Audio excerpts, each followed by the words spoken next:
Yes. Happily, yes. With regard to the second, and I say happily because it's important for public officials to be put under scrutiny and be measured using the highest possible threshold. So I have no issues, I have no problem. Even if I'm brought here 20 times, I will happily come up and try and explain myself to the people of Kenya and to the representatives of the people of Kenya.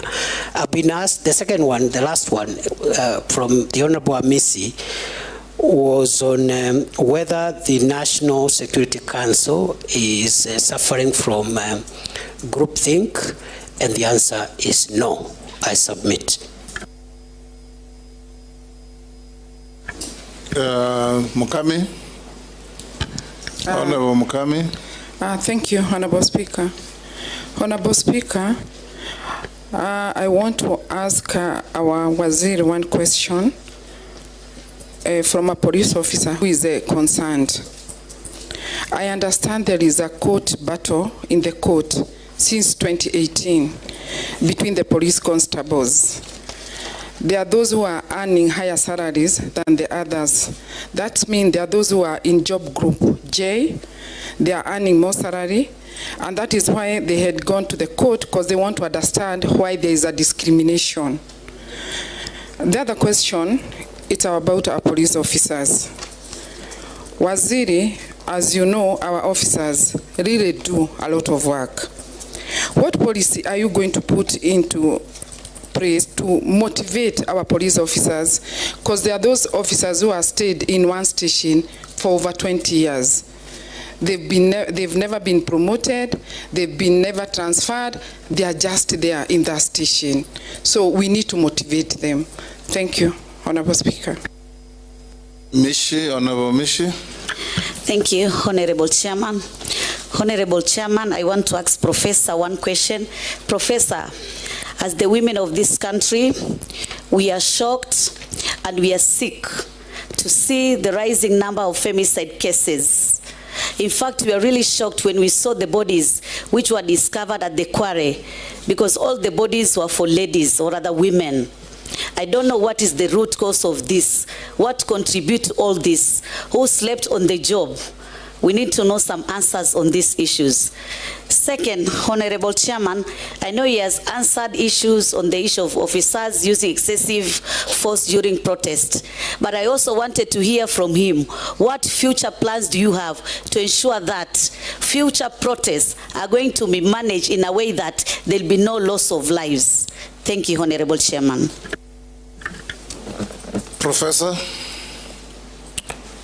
Mr. Speaker, sir. With regard... Hold, Professor Emaso, you have a point of order?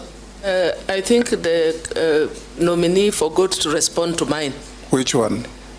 It was on the budget and the issue of recruitment. He did. I can respond together. He did. Okay. He did, very clearly.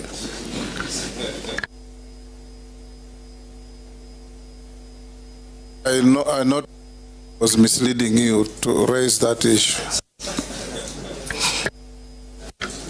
Mr. Speaker, with regard to the police officers who have been in court about salaries, mainly these were graduate police constables, people or officers who joined at constabular level. During their time, they went to school and studied for a degree. They have been arguing that they need to be taken straight to inspectorate. And there has been a long court battle. As soon as that court matter is settled by the apex court, we'll implement whatever decision will come from our judiciary. With regard to that matter going forward, we will implement the recommendations of the Maraga Task Force, which creates two-tier police service where you can serve in the lower ranks, and the academic requirements are different. You serve from constable to senior sergeant, or you enter the police service at inspectorate level if you are a graduate as a cadet, so that we professionalize a little more the police service and also expedite leadership generation through cadets who can assume responsibility as OCSs and commanders at county level and so forth, to avoid a situation where you have officers seeking to extend their time in office senior levels simply because of a lack of generation of younger commanders. With regard to the motivation, we are working with the National Police Service Commission, and if I am approved, I will proceed with this discussion to provide a clearer policy on promotions, transfers, and some form of reward system which will help motivate our officers. At the moment, before I left office, we were implementing the 3-year transfer policy. I think we were at 45% compliance because of the logistical and the financial implications. If I am reappointed, if I am approved by this House, I will have a fast-track promotion arrangement for officers who do very well. For example, if you are county police commander, you help in reducing crime, you help in fighting femicide, you help in fighting you have certain targets which you meet. You should be promoted faster than somebody else who is in the same level, but their performance indicators are in the negative. Finally, I've been asked 2 questions by the Honorable Mishimboko. The first one is on femicide. It is true, the cases of femicide we are seeing are worrying for the country, and it's also true we have critical gaps, especially at the lower levels of our policing and security apparatus, both the National Intelligence Service, the National Police Service, and also Ngao. And those are things that we need to work on to avoid situations like what we are seeing. The incident that happened in Kware is quite devastating, quite a grave breach of the security of our women, and it's something that I'm taking with all seriousness. Finally, what plans will I have if I am approved by this House to ensure that we do not have loss of life when citizens exercise their right under Article 37? I will be finalizing for publication the guidelines under the Public Order Act, the one I explained earlier, not to take away the light, but to facilitate, to create an environment where it can be enjoyed, to create responsibility on those who are having protests. Because if you say you have a protest to Parliament, for example, and the designated area for protest can only accommodate 1,000 protesters, you cannot say, I want 2 million protesters outside Parliament, because it's not feasible. So we'll have to give those guidelines so that as Kenyans can enjoy these rights while respecting the rights of others in accordance with the Constitution. I submit. Sharia? Thank you, Chairman. CS nominee, in the court of public opinion and in some independent surveys done in this country, the Ministry of Interior and National Administration has been identified as the one with the highest prevalence of corruption in this country. How do you intend to address this menace if approved? Let's take Honorable Russ also. Thank you very much, Honorable Speaker. Professor, when a Kenyan reads a Gazette notice of Kenya Gazette, they will tend to believe that is the true reflection of a policy direction from government. In March this year, you closed the Ilo gold mine in Moyale. that it will be closed for 30 days following the skirmishes that had taken place. But since then, over 30 lives have been lost, including that of security officers. That particular area has turned out to be a black market for mineral entrepreneurs, and the citizenry have generally lost faith in government and also in the security agency. My question to you, if the House approves your nomination, what is it that you are likely to do to reaffirm the community's faith in that the government does what it says it will do, and also that the security of that area, because Dabel has the inhabitants community, that the security is restored. Secondly, Honorable Speaker, those of us who come from the border areas, we have very porous borders. There's influx of arms, contraband, drugs, and also illegal immigrants. But what we are experiencing also is so many roadblocks and checkpoints. Some actually are rent seekers as opposed to for purposes of security. Professor, if the House approves your nomination, what is it that you are likely to do to ensure there is security for Kenya, but also the communities that are traversing or traveling on those roads are not, to an extent, inhumanly disadvantaged? Thank you, Honorable Speaker. Thank you, Professor. Mr. Speaker, with regard to the question by the Honorable Shrie, it is true corruption is a big cancer in the National Police Service, in the public sector of our country, the two levels of government and the three arms of government.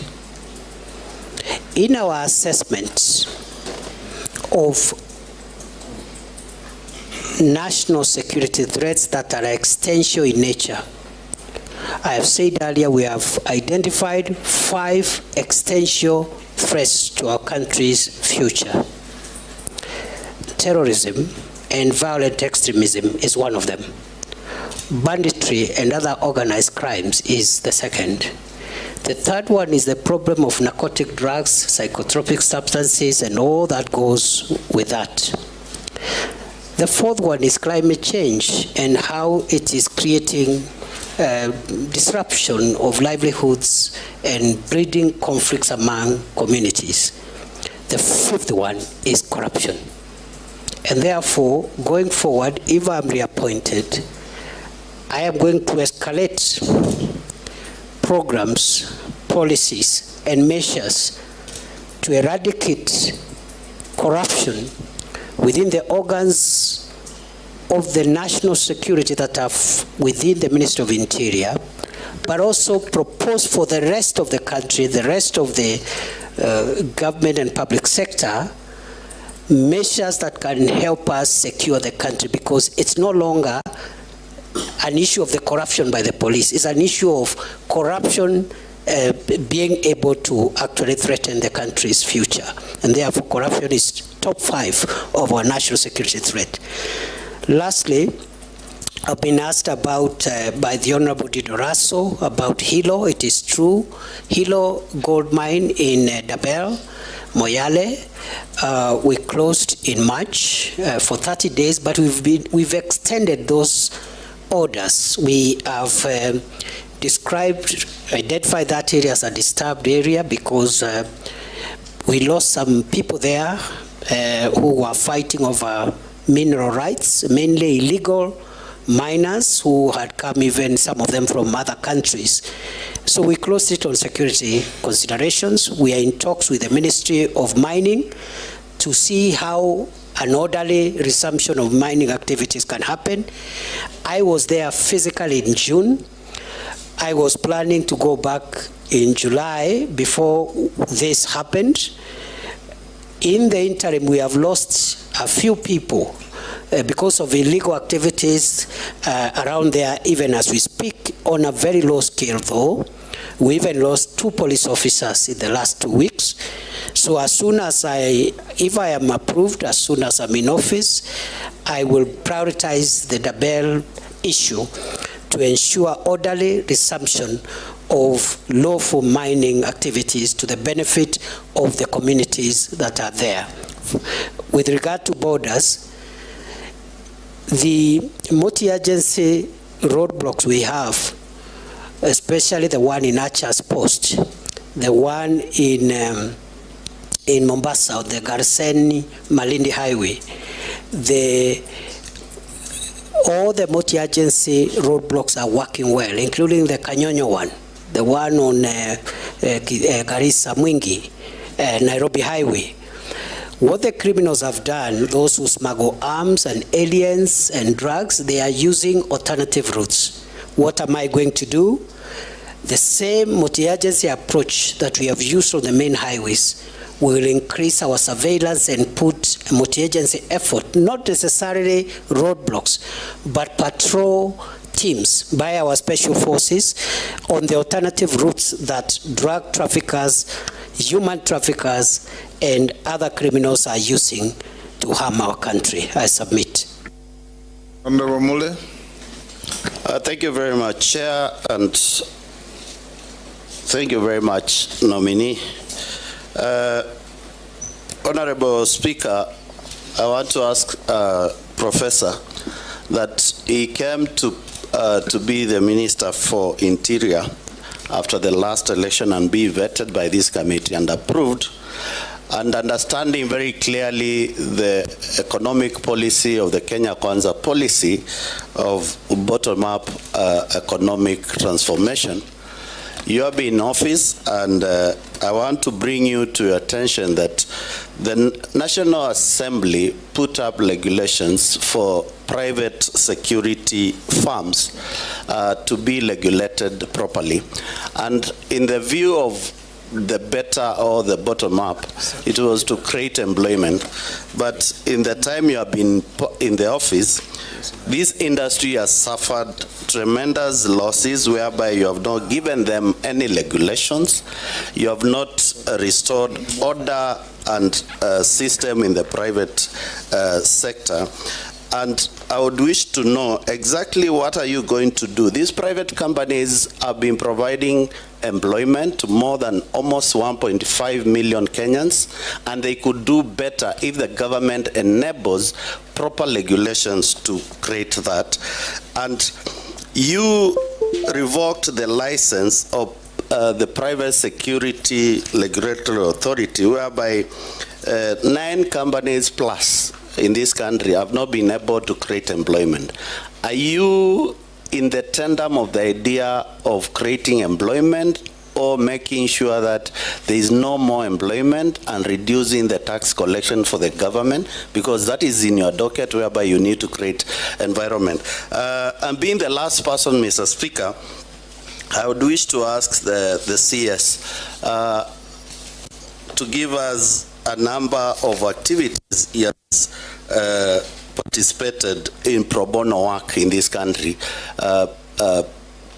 preview to being a CS or after being nominated as a CS in this country. And last but not least, CS, the issue, I'm the last one, so I just want to give him 10 minutes to respond to me. The nominee, the issue of ID in this country is really, really alarming, especially to the young people who are intending to join institutions of higher learning. And I can assure you, quite a number of them, they are not able to register or for admission in the Institute of Higher Learning. What can you do better to make sure that every young people, and especially the Gen Zs, immediately they are clearing their secondary school, they acquire their IDs at the tail end of their Form 4? Why do we have to wait for them to get out to the field and start struggling to get this opportunity? What collaboration will you do with the Ministry of Education? By the time these young people leave school, they already have an ID. We don't need to wait until they get out here to start struggling. What measures are you going to put if, and I'm using the word if carefully, you'll be approved by Parliament and this committee? Professor. Mr. Speaker, sir, the private security regulations emanated from our ministry, of course, were presented to National Assembly for approval.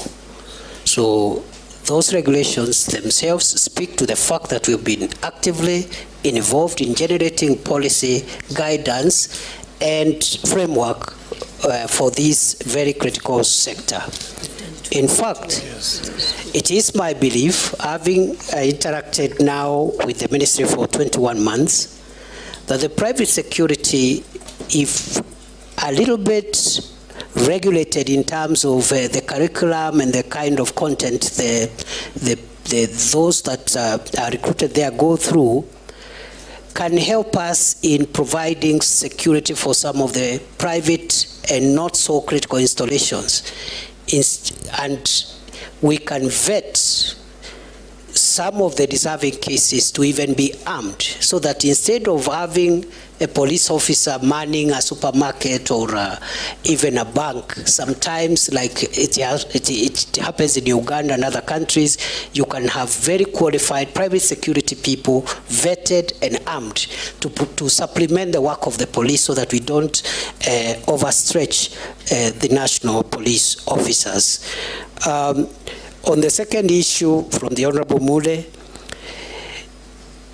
it is true that the Private Security Regulatory Authority had revoked 9 licenses. The 9 companies appealed to the Cabinet Secretary, and I reversed that revocation in accordance with Section 43 of the Act.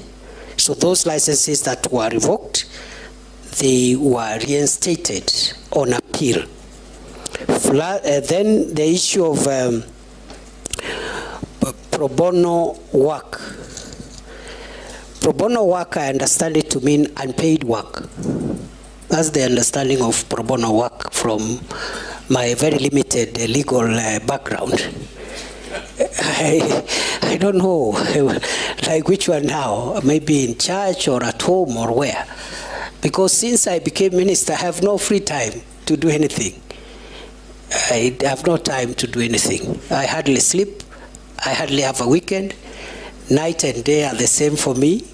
But before then, I used to volunteer in many activities, some organized by Law Society of Kenya, some organized by church organizations, etc., etc. The last question by the Honorable Mule is on identity cards.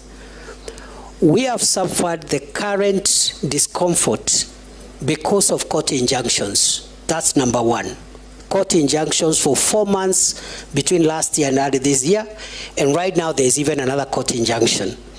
Number two, we have suffered the disruption because of change in technology from the 2nd generation ID to the 3rd generation ID. And I have explained the need for us to change the technology, because the current ID we have, the 2nd generation ID, cannot be recognized outside this country. It cannot even be a travel document. The security features are very rudimentary, very basic. And therefore the move to new technology, better technology, more secure document has caused disruption. Court injunctions have also caused distraction. And just like passports, in the event that I am reappointed, because the member said he used if deliberately, of course, I also want to promise, if I am reappointed, the same way I have focused on reforming the immigration directorate and helping unclog the passport inefficiency problem, I will focus on IDs and also birth and other citizen documents to ensure that we get optimum results. In fact, for example, a death or birth certificate should be obtained the same day, within 12 hours on application. And perhaps the ID, we should be able again to once we get out of the court injunction, we should be able to retain the 7-day target. At the moment, we are working with 21 days before the injunction. Thank you, Minister nominee. Sorry, Naisula. I didn't want to go another round. Speaker, I will not. After this nominee, I'll never ask for another round, and it's not a question, it's just a comment, because I'm very passionate about the issues on North Rift, and if the nominee happens to be approved by this committee and the National Assembly, I would like to just say that even as you deal with security matters and the hardware, please remember also peace and dialogue of those communities. Now that there seems to be some semblance of calm, this is the best opportunity to now engage those communities to deal with the stereotypes and also for them to be able to remove the criminals among the communities. Please, in case this committee passes you, approves you, ensure that you have a budget that will help you to engage the communities so that we can deal this issue once and for all. For Shakahola and Kware and all the other issues, we want to see action and not just talk. Yes. Thank you, Honourable Speaker, for the supplementary one. In conclusion, CS nominee, your appointing authority has considered to the country that one of the failings that the President considered to was lack of communication. You have told us here of very good measures that you have taken in the State Department for immigration, especially in the processing of passports and all that. However, that information is never in the purview of the public, members of the public. And indeed, I have an incident, CS, where a Kenyan in the US called me very desperate that they could not get their passport despite having paid somebody about 20,000 shillings. For a passport, was, I think the normal charge is about 4,000 or 3,000 something. And when I followed up the case, the person who was even paid this bribe was not an officer at the Immigration Department, and it took the intervention of the Director General of Immigration, Ms. Evelyn, to get the DCI to hunt for that person. Somebody extorting Kenyans money from Eastlands, pretending to be working in Nyayo House. And therefore, the lack of communication aspect in your ministry is what I want you to address. Should you, or if you are approved, what are you going to do to ensure that there is proper communication to the public so that the public are not taken advantage of by criminals out there in Eastlands and elsewhere who are extorting bribes from Kenyans on the pretext that they are working in Nyayo House. And just like Owen Bayer said, you once declared Nyayo House a crime scene. That crime scene now seems to have moved from Nyayo House to the periphery of Nyayo House and other areas. I would want to hear what specific measures you intend to take to make sure there is proper communication. Kenyans know how much they ought to pay and to who, and so that they're not taken advantage of, because you are also aware that has been very rampant. Chairman, thank you. Chairman, I just wanted to ask the CS, this issue of the IDs. Professor, you say the IDs will expire after 10 years. Have you put into consideration the first areas, people like in North Turkana, how far they travel to get IDs? Because IDs are not like passport, they're essential documents that people must have all the time. After, it will be cumbersome for them to go to those centers to go and get IDs. And secondly, on this unrest, you have seen that, as you have said, the IG resigned. But are you aware in your absence while you are away? We used to have Baba while you are away, but while you are away, that a new IG was appointed. He's still away, he can't answer that. No, but that, what is your take? That we were told away. 60 years, Mr. Speaker, I'm putting it in a better way. Yes. We were told when somebody reaches 60 years, he should leave the public service. Are you aware that a new IG has been nominated who's 64 years or 63 years, who has retired, who is being recycled? I don't know what extra thing is going to bring. And my last question is on illicit brews. The Interior Ministry has been accused by the Deputy President of sabotaging the war in illicit brews. Is the war on illicit brews only being waged in Mount Kenya?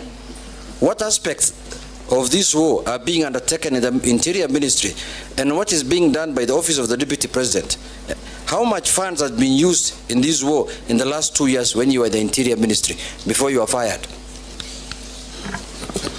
Nominee, on the issue of the IG, I direct you not to answer the question because I've received communication from the President nominating the nominee, who will be vetted by a committee of parliament, and those questions can be raised there. If you answer that here, you'll be prejudicing what is coming to parliament. Answer the other questions. Thank you. Mr. Speaker, Honorable Naisula was a comment. We've taken it on board. Honorable Kimani Ichung'wah's issue was about communication. When I assumed office in October 2022, I began a habit of every 3-4 months updating the country on the status of our homeland security. We've not had one in a while. I had planned one for June, which was postponed and thereafter disrupted. We will use our public accountability updates on security matters to communicate more on what we are doing. And the next, if I am approved by this House, the next public accountability address will feature more on the reforms we have made at immigration department, because I think there we've made a lot of success. People concentrate on the banditry thing, but I think also on the passport issue we made a lot of success. Where we still have problems is the IDs and other aspects of citizenship documents. With regard to the ID, the question by the Honorable Junet Mohammed, the reason for the 10-year limit, there are two reasons. It's actually one reason. It's because of changes in technology. Unlike the ID we have, which has no security features, and therefore it can be timeless. But we'll find a way of making it convenient to the people of Kenya to renew after the 10 years, so that you don't create a crisis by people, and we can do that by even having a phased out renewal process to ensure that, again, we don't inconvenience masses of people. So the problem is technology and the security features in the third generation ID, which is going to be physical, that is the Maisha card. It is going to be also digital, the digital ID. You can have it digitally. So all those are options for the third generation ID, quite sophisticated in tandem with the current trends in security on identity documents. With regard to the issue raised on Bruce, I would be hesitant to respond to the comment associated with the Deputy President for obvious reasons. But I think, to the best of my knowledge, the Minister of Interior was not cited as frustrating the war. If there are specific officers in the ministry, I think that is something that needs to be looked into to make sure that all of us are reading from the same script. The government policy is to make sure that illicit brews, toxic substances and drugs are not provided to our kids, not just in central Kenya, but everywhere in the country.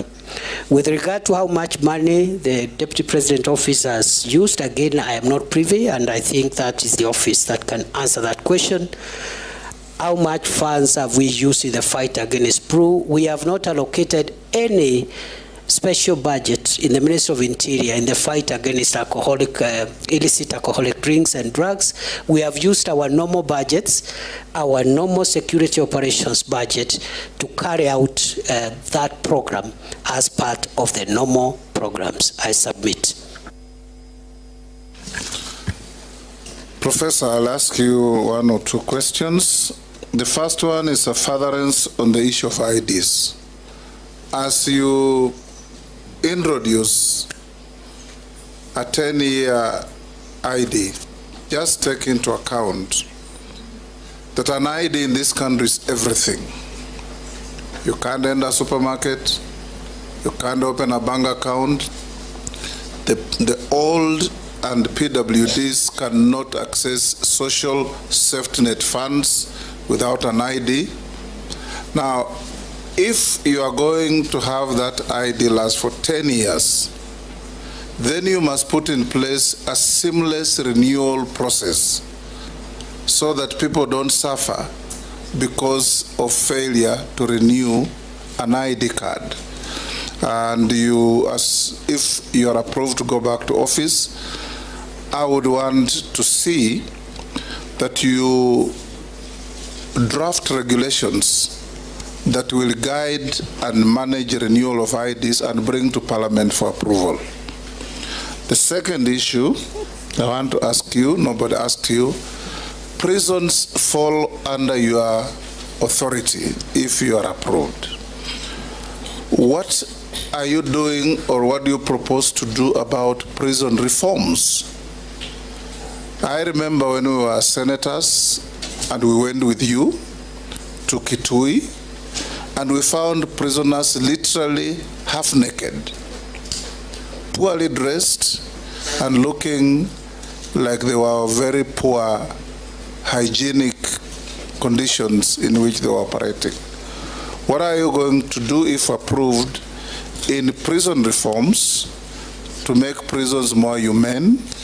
And also, what are you going to do to reverse the continuing stealing and grabbing of public land occupied by prisons in the country, which is going on all over? Thirdly, the new constitution allows Kenyans who had left the country, taken greener pastures, and acquired citizenships of other countries to reacquire Kenyan citizenship on application. That's what the Constitution says.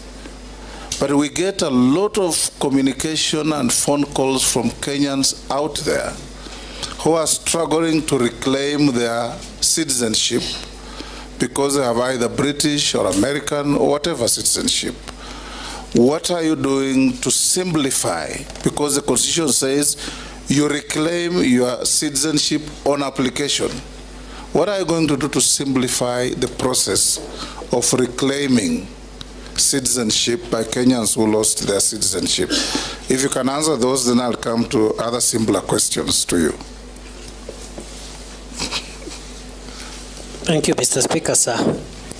Mr. Speaker, on the first issue of IDs, I agree with your recommendation and guidance that we should consider seamless transition from after the 10 years to avoid creating a crisis. I believe it will be possible because we had a similar situation with passports when we went into e-passports. So what you do, for example, is to say that the ID that has expired will continue operating until you get a new one, for example, because you cannot be faulted because of a government administrative measure. Number two, we will make sure that we anticipate and put in place a rapid response initiative where you deploy additional facilities, additional service points, additional personnel, even if it's on a temporary basis, at a time when many of these IDs will be expiring. But by and large, the old ID, the expired ID should work until when the state gives you a new one, because it's simply for technology purposes, safety features. It is not that we will give again another ID. It might even be the same, depending on whether or not we will consider that ID as being secure, a secure document by that time. With regard to regulations as guided, we will prioritize that, Mr. Speaker. With regard to Kenya prisons, we have part of the Maraga Task Force report. We have a number of recommendations on modernizing and reforming the prisons, which we are taking up. I have prepared a CAB memo, which had not been submitted to Cabinet, but I'm sure if I'm reappointed, that will be a priority.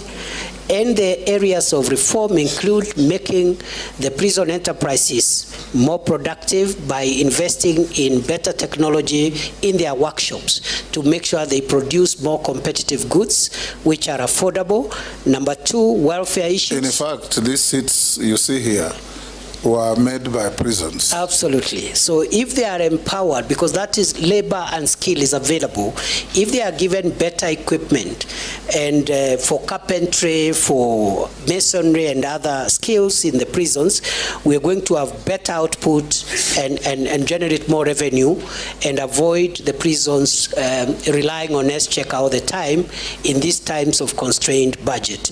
We also want to make sure that we improve on welfare issues, including the terms and conditions of service of prison wardens, is part of the Maraga Task Force recommendation in consultation with the SRC. We also are working on software issues, for example, providing mattresses. We have a program called One Prisoner, One Mattress program, where up to now we have provided 10,000 from our budget, but also with the support of other partners. And we want to make sure that every prisoner at least has a mattress, as we even work on physical facilities and the housing for our prison warders. We want to construct 28,000, and we have already, I think, I don't have the figures right now, but I think we've done nearly 500 in different prison facilities. We want to do 28,000, which should almost meet the entire demand, because that is almost the population of our prison personnel complement. Other than that, the prison land, there are certain serious encroachments on prison land. The most notorious one is the Kitale prison land, where out of the 3,000 acres, only less than 300 are available. The rest have been grabbed by powerful and former senior people in various administrations and their friends. We will have to recover it. We have engaged the National Land Commission and other stakeholders. We will recover the land. I say that every prison land must have a title deed. Many of our prison lands are not titled, so we are working with the protected through titling. The last question, Mr. Speaker, sir, you asked is about those Kenyans who are regaining citizenship. We have made tremendous progress, and I want to admit, in line with what the Leader of Majority said, I think the communication is what we need to improve on. We have made tremendous improvement and reforms in the processing of citizenship applications by foreign nationals who want to be Kenyans, but also by Kenyans who had lost their nationality before the 2010 Constitution and are now entitled to reapply. When I came to office, there were 2,700 pending applications. I cleared the backlog within 30 days. Right now, we are receiving applications on a rolling basis. I had directed the directorate to ensure that from the time of application to the time the minister signs off that application for regaining citizenship, it should not be more than 21 days. And I think that is work in progress. Lastly, how do we simplify? We will reduce the paperwork. There is a bit of paperwork in that directorate, yes. And we want to reduce it and go digital and make sure that we even bring the timelines from 21 days to 7 days to possibly 3 days on application. I thank you, Mr. Speaker. Lastly, nominee, do you hold any leadership position in any political party? No. Have you ever been adversely mentioned in any integrity-related reports? No. On investigations? Do you hold citizenship of any other country? No. What is your worth? 694 million. Made of? Made of I have 2 homes, one in Nairobi and one in Tharaka Nithi. Then I have landed buildings, about 235 million. My 2 homes are worth 190 million. And then I also have savings in SACCOs and banks. I also do legal practice, so I have a bit of revenue that I've generated through my law firm, and that is it. And I forgot, Mr. Speaker, when I was filling in, I forgot to add, I have vehicles of about 17 million, which are not part of that report. I apologize. I remembered after I had submitted the questionnaire. Honorable members, we received memoranda from one Eliud Karanja Matindi, Isaac Alwacher, Joseph Mwathi Nyanjui, Khalid Ibrahim, Aisha Adan, Sonia Mushila, Masi Murugi Kuria, Ahmed Sigat, Okio Mtato Koit, David Malombe, and Collins Onyango.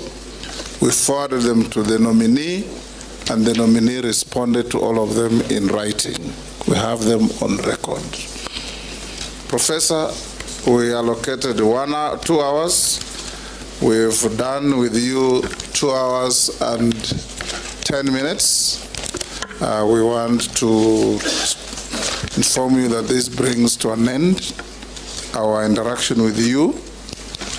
The clerk has checked all your documents against what you submitted, have been found to be correct and in order.